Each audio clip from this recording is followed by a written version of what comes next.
It's the third day at Cannes Lions, and we're joined by Natalia Tolkowska, who runs consultancy Natalka, and they specialize in storytelling strategies using data, neuroscience, and visual design. You might remember her from last year, where we filmed an interview, and that's where we first met. Yeah. So thank you for joining us again. How are you finding Cannes this year? I think we already sort of briefly touched on how it seems like there's a lot of underlying sort of tension at the event for the industry this year. Are you picking up on that? Does it feel different this year? I guess it always feels different because it's different humans, but then also there's the same people. So, but definitely the conversation is different, right? Like we say, there's no talk if there's AI not mentioned at some point, right? So, is it a good thing? Is it not? Not here to judge that, but yeah, the AI word is in the air, right? But then the question is, some people want to talk about it, some people pretend as if it's not there, some people utilize already and kind of share their doings and their work in that space, and some people are like, gosh, we have to go back to the office and really take it seriously. So I think it's a mix of conversations. Some are having them, some are not. I'm always down for a conversation. I think I'd rather stay in the conversation, be in it, tinker with it, than pretend as if it's not here, because it is a change that is already here and it's only going to, go and go and go and go faster and stronger than we ever thought.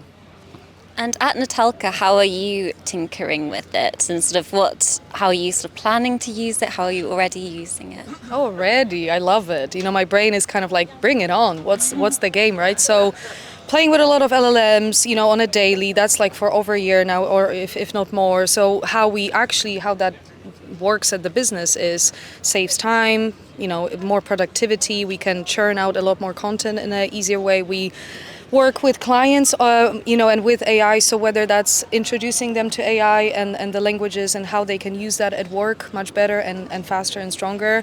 That's one. We're doing workshops. We facilitate experiences. I built a tool over last year now, Visualize Futures with Henry Coutinho Mason, and that is a tool that takes basically any question that the audience might have. We draw the answers. Corporate and brands and CMOs love it. We draw the answer, let's say what's happening in the future, and then we quickly turn it into beautiful AI visual experience so that everyone can see the result of that question in real time at scale. So let's call it, we use it, for us to speed up the processes and better the business, for clients to introduce them to AI and to make them feel more confident. And also, at the end of the day, my business is all about human connection, and human is at the core of everything that I do. If there's a day where I don't run a business connected with humans, I lost it, I think. So even though we're using it, introducing people to it, it's still very much humans first, human creativity, taste, and imagination first. How can we use AI as a agent, as a support, as a tool that will make you come up with ideas faster, stronger, and allow them to blossom? That's where I want us all to be. I want us to take agency of the tool rather than fear of it. Yeah. And you mentioned sort of how it's already speeding up processes with your clients. And one sort of term I've heard a lot already this year at Cannes is sort of friction, and how important it is to preserve creative friction and the sort of human slowness and bumpiness and imperfection that comes with creativity. Do you worry about that being lost, or what do you think may be at risk of being lost, if anything, creatively?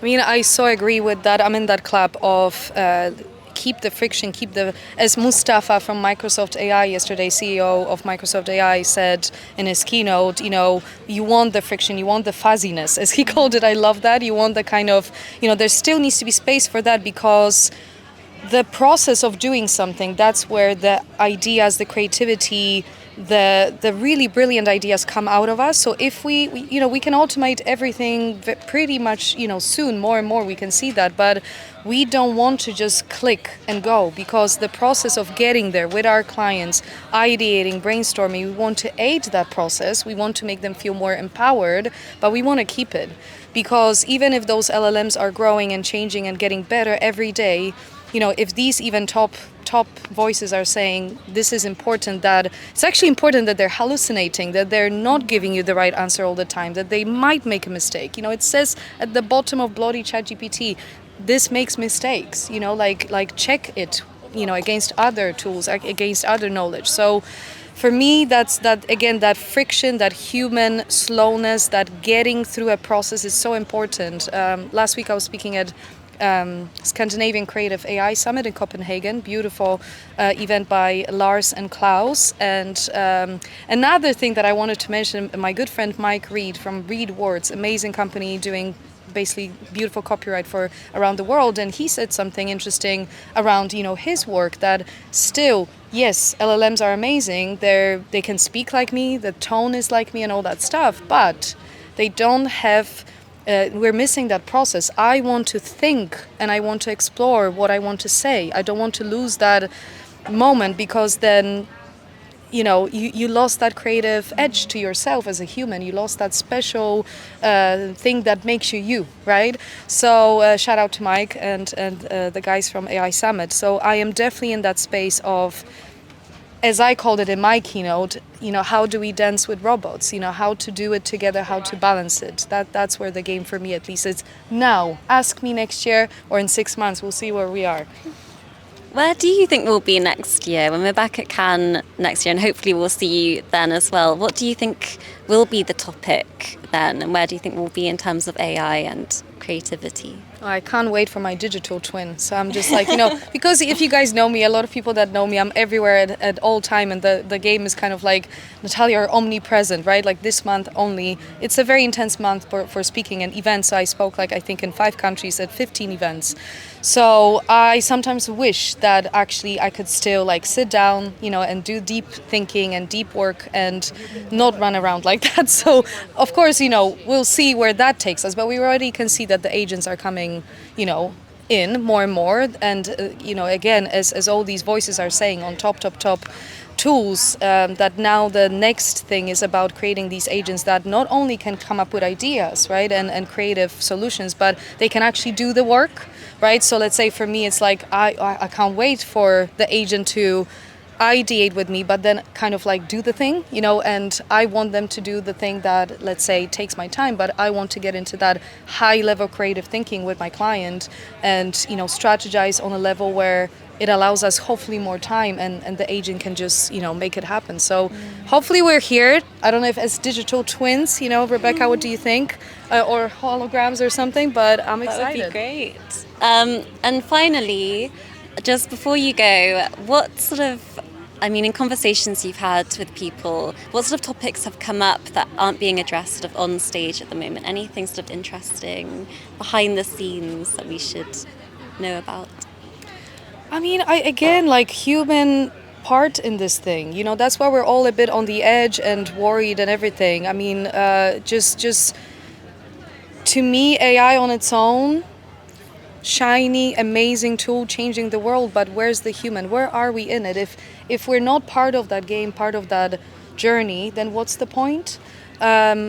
I want us to be visible. I want our ideas to shine. I want people to connect still. The biggest thing that here most of my colleagues and network and friends have been talking about is just connecting. What a great way for us at Cannes to, stay in the sun and see each other in person and brainstorm still. So I would say, for me, it's don't lose it. That's so important that we're here, we're part of this, and how exciting that, whatever's happening next, make sure that you have that agency, take the steer, tinker with it, don't sit on the sidelines and worry about it. Yes, there's changes coming, they've always been coming, but I truly believe that, our job and our roles are also changing as this goes, and, how exciting that we can hopefully now do things more, on a level where we want to be with, the creative ideas are flowing, but now it's kind of it's a bit of the genie is out of the bottle. So what are you going to do with that, right? I would say just take agency and be part of that conversation. Okay, well, thank you so much for joining us. Enjoy the rest of your Cannes, and great seeing you again. Thank you so much, guys. See you soon.